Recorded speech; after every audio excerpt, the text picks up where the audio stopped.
Now, let's move on to the mixer. We have a full-on mixer here, and you have your panning controls. Okay, so you can pan left and right. Okay, each layer. This is 1, 2, 3, 4, 5, and 6.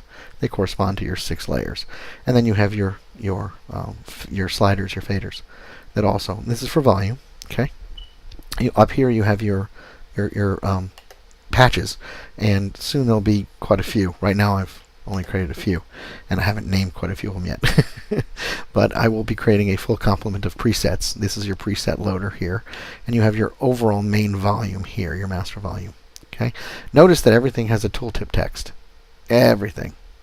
So you just go over it, and it'll tell you what it is, high EQ this should have. If not, I'll add it. But every control has some kind of a tooltip text to tell you what the heck it is, unless the control doesn't allow that. Some of these controls, like this one, doesn't allow it, I believe, and this one doesn't allow it. But anything that allows a tooltip text, I put on there so you can see what it does. And that's good because there's not a lot of room for labeling, so at least it tells you what it is. So it's a filter type. Anyway, so you have your mixer. Then now down here you have your effects sections. Okay, you have full filtering. You have notch, low pass, high pass, band pass 1, band pass 2. So those are your filter types. You have your cutoff and your resonance. So here you'll see it says filter cutoff and filter resonance. You have your attack, your envelope. This is an envelope follower. Attack, your decay, and the actual amount of envelope following. It's kind of like the wet dry for that. You have a sync feature. It's on or off. And you have a division. That's how fast the it's kind of like a vibrato effect, and this is how fast that is. You can choose from a wide variety of speeds. Over here you have your widener. This is your stereo widener. It has an LFO rate, the LFO depth, and the amount of stereo widening. And then here's your overall mix and your overall kind of wet dry. Mix is your wet, volume is your dry, and that's how much of this filter is being used. Okay, and if you just turn things off or just have the notch, it sounds good. So if we do band pass or high pass,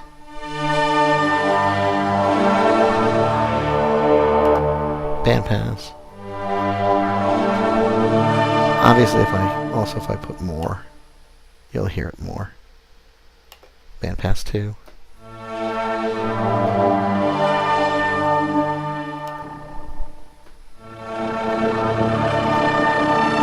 So you can really hear it there. So, and then back to notch. So that's the filter. We have a delay, and right now we actually do have the delay on. So you can hear it dump, bump, bump, bump. If you want to turn it off, just you can lower your level. It has a level, it has a panner, it has a cutoff. Less cutoff equals less delay. So there's almost no delay now. And then you can also lower your feedback. Lowering those two really gives you almost no delay. I do have reverb on as well, so you're hearing that. But if you increase your feedback and you increase your level is how much of the actual delay effect. Cutoff is pretty much how many times does the delay repeat. You can start to hear it there, and if I do a really large cutoff, you can really hear it. Plus, if I do more level, the actual tail of the delay is much more prominent. So it's a really nice delay. It is a stereo delay with what's called double tap, because it has that panner, and you can pan it left to right. You can actually make it pan like ping pong, is what it's for. So let's just lower that a little bit. I like it because it makes like grooves and stuff sound good. You have a full reverb, so if I want to turn off the reverb, I'll just shut down the decay quite a bit, and you won't hear the reverb as much. Again, a lot of the sounds I have on here have a long release. So because of those long releases, you're not going to hear the decay as much, the reverb as much. But and you can turn the wet all the way down. Now you can hear it doesn't really have much. But if I turn that decay way up, and I turn the wet somewhat up, you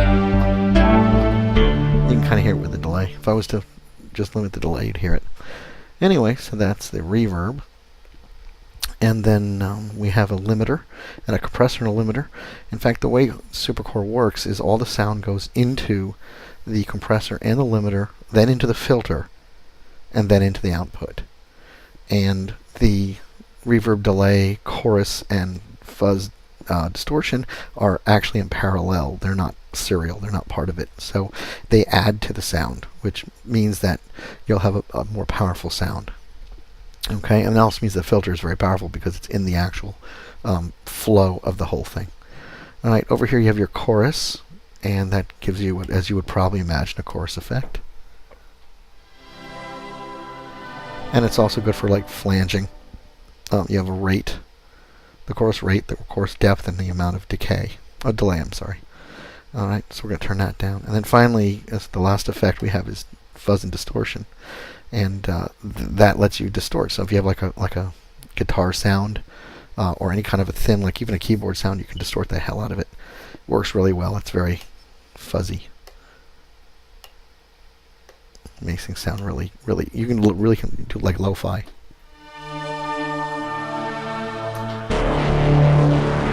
Kind of hear it there. It doesn't work well with string sounds, but works really great with like guitar sounds or bass guitar. So there you go. It namely distorts it on purpose, is what it's for. Okay, and it's really, again, it's good for industrial. It's good for lo-fi. You know, any of those. And then your limiter and your compressor. Your limiter has a limiter pre-gain, limiter release, limiter threshold, and here's your VU meters. And then on the compressor you have your threshold, your attack, your release, your ratio, and your gain.